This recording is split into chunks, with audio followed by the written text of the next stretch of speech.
It doesn't end at the line. It's gone to Pennsylvania, it's gone to West Virginia, it has gone further out. We count too. We have loved ones that we are afraid for. We have lives that we are afraid for. And it's only by the grace of God that further things have not happened as of yet. I think that there needs to be an accountability, not only from Norfolk Southern, but from all that was involved in trying to cover this up. That train was on fire in Salem, Ohio. They have it on record. It was on fire there. Why was nobody aware of the fact that this train was coming through on fire? And the little town of East Palestine, Ohio, is a wonderful little town. It was a great place to raise your family. And now it's a ghost town because people can't sell their homes. People won't rent their homes. And they have nowhere to go. We have a lot of people that are senior citizens that can't afford to start all over again. And even as us, I know I can't afford to start all over again. What are we to do? We need to have people that are accountable for this, and we need to have our government behind us. That's what America is about, is so that we have a say and that we have somebody to represent us. We thank you for being here. We thank you for your efforts. And we're asking to please do whatever you can do to try to protect us. Thank you, Senator. Thank you. Sheila, over to you. You know, that's one thing that I heard. People on the border in Pennsylvania feel abandoned and forgotten.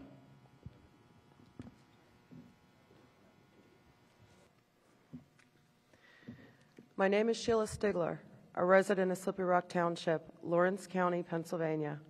I live 16 miles northeast from the train derailment in East Palestine, Ohio.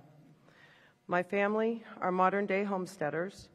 We plant the land, grow our own produce, using heirloom and organic farming practices. We free-range poultry and then raise them for meat and eggs, as well as breed and raise a small herd of dairy goats. We support our local farmers and small businesses in our communities for goods and services we cannot produce. I am a wife, I am a mother, I am a grandmother, and in my home provide child care for my toddler and preschool grandchildren.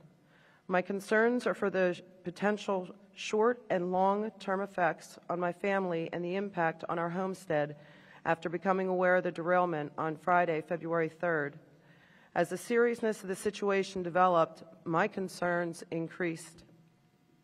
Saturday night, while outside, I noticed a strange odor in the air. This unfamiliar odor brought even more concern and anxiety with the released information about vinyl chloride and the burning rail cars and what they potentially carried.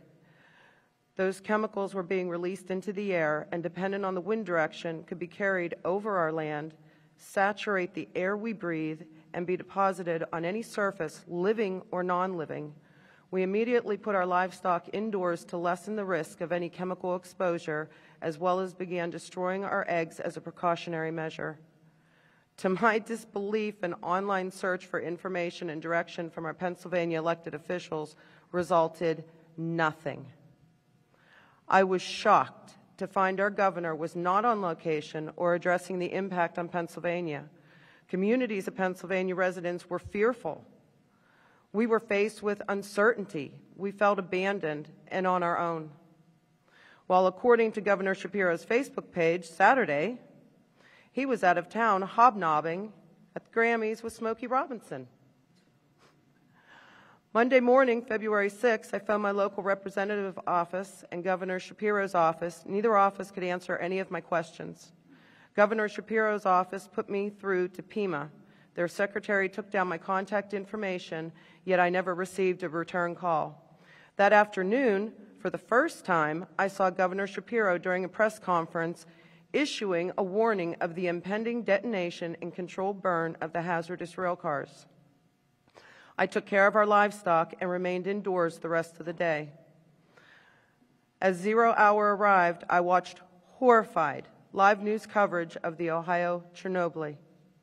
The controlled burn created a fireball that burst into 100-foot flames and exploded, creating a mushroom cloud estimated to span 200 miles, what we now refer to as the plume. My focus turned to monitoring wind patterns and air quality readings. I was afraid.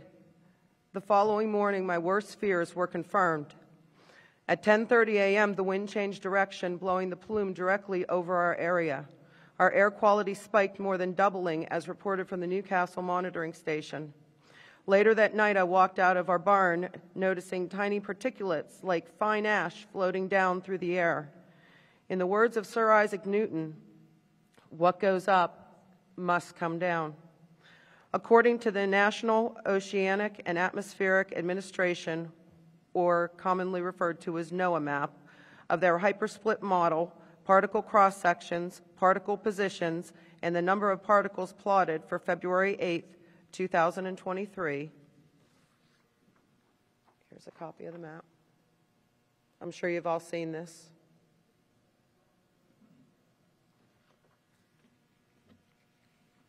We have all been exposed to some degree and believe we continue to be exposed dependent on wind direction and the jet stream.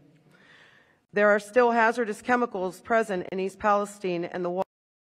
The cleanup process is ongoing and remaining chemicals are being disturbed, redistributed, and released into the air. I'm left with questions. Will my family be a part of a cancer cluster in years to come? Will my grandchildren suffer any reproductive issues? What effects will be left on our homestead and livestock? Is our milk, our eggs, our meat safe to consume? Will my kid goat, soon to be born, suffer any adverse effects? Is the ground safe to pasture my animals? Will it be safe to purchase locally grown hay and grains? Is my soil contaminated? Is it safe to grow crops and harvest from plants, bushes, trees to feed my family? I'm heartbroken.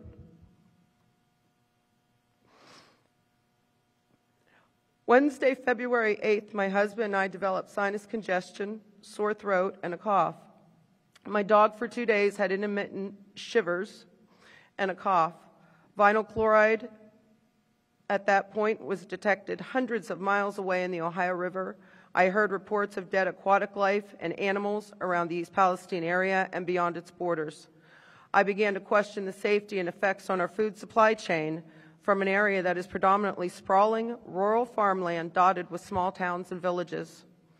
I contacted a dairy processing plant near the border of Ohio who receives milk from dairy farms around East Palestine and the waterways in and along the Ohio River.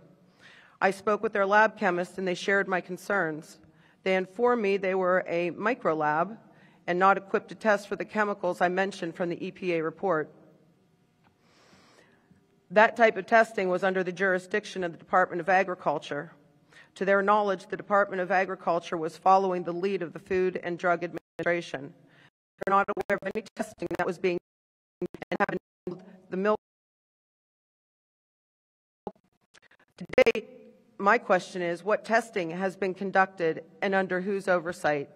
What assurance do we have as the dairy, beef, poultry products, and others that enter our food supply chain from the affected areas are safe?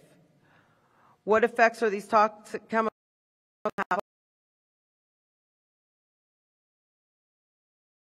potentially affecting hunters and their families that harvest them?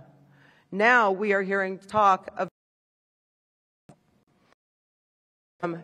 angry.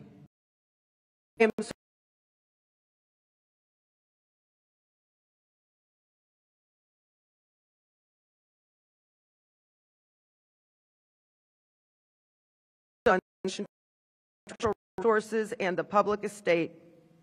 I quote, "The people have a right to clean air, pure water, and the preservation of natural, scenic, historic, and aesthetic values of the environment. Pennsylvania's public natural resources are the common property of all people, including generations yet to come." As trustees of these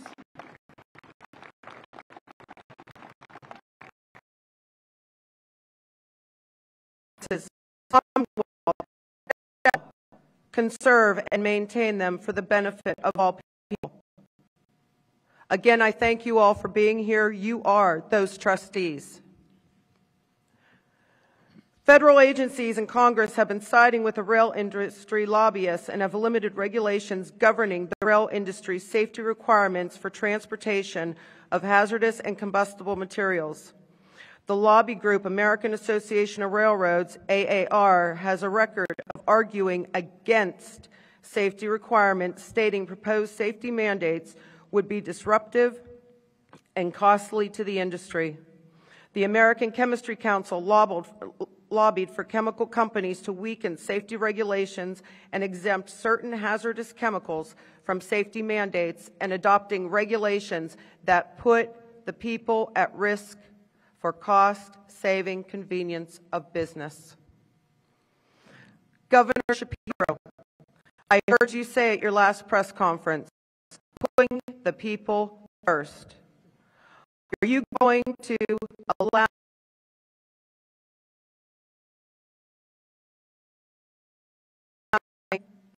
at all costs? How prepared to hold Norfolk Southern and the lobbyists accountable for Pennsylvanians' constitutional rights? As a trustee of Pennsylvania Resources,